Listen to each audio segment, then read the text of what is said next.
Hey, I am Dr. Allison Phillips, and I teach in the psychology department.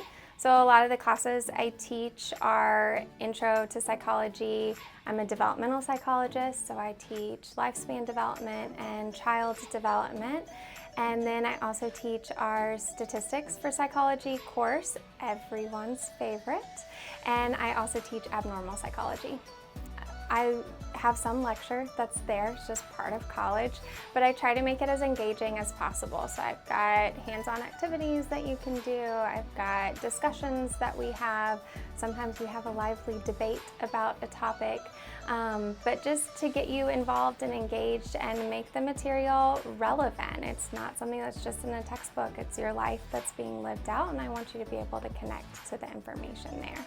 We'll have some papers, but I try to make them really relevant to you and to your life. So for instance, in my intro to psychology course, we do a My Career Journal. So regardless of what your profession is, how does psychology relate to you? How is this meaningful? You're learning how people think and how they behave.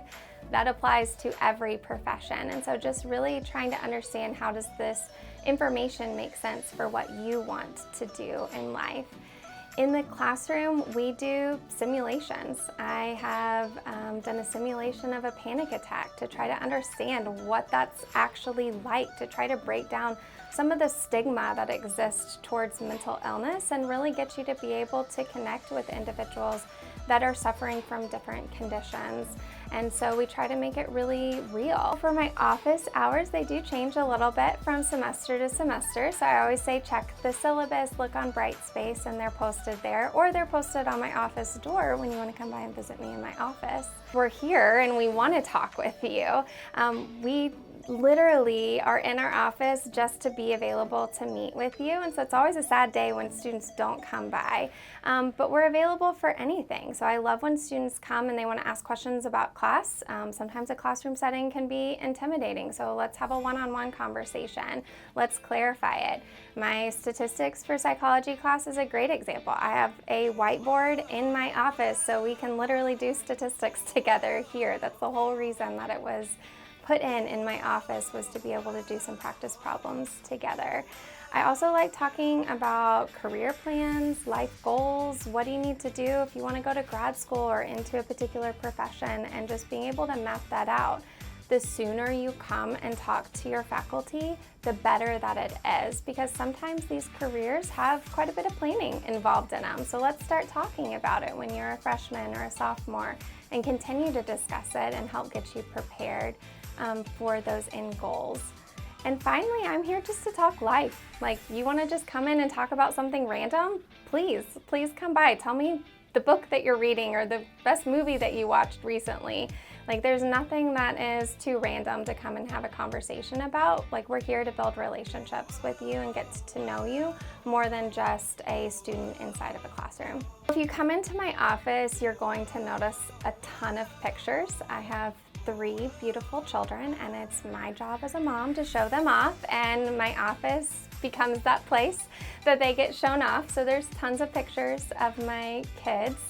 I also have art pieces that former students have done and they've given to me, and so I have one that was done by a student with autism, and it's called Stemming Freely, and it was her self-expression of autism, and it's just a beautiful piece. It makes me smile every time I come into my office and adds some bright color in here.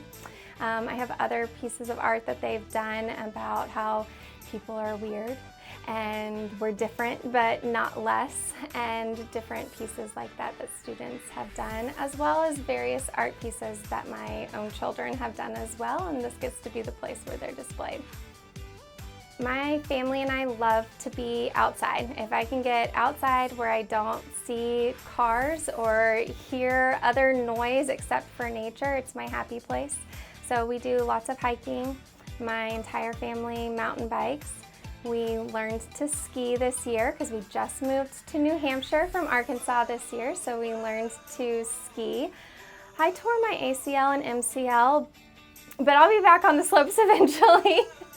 So we like to just enjoy nature, and New Hampshire's been a wonderful place to do that. Love to do anything that's outside, so hiking, mountain biking. I just learned to ski this year, but when I was younger, I was a nationally ranked competitive rock climber.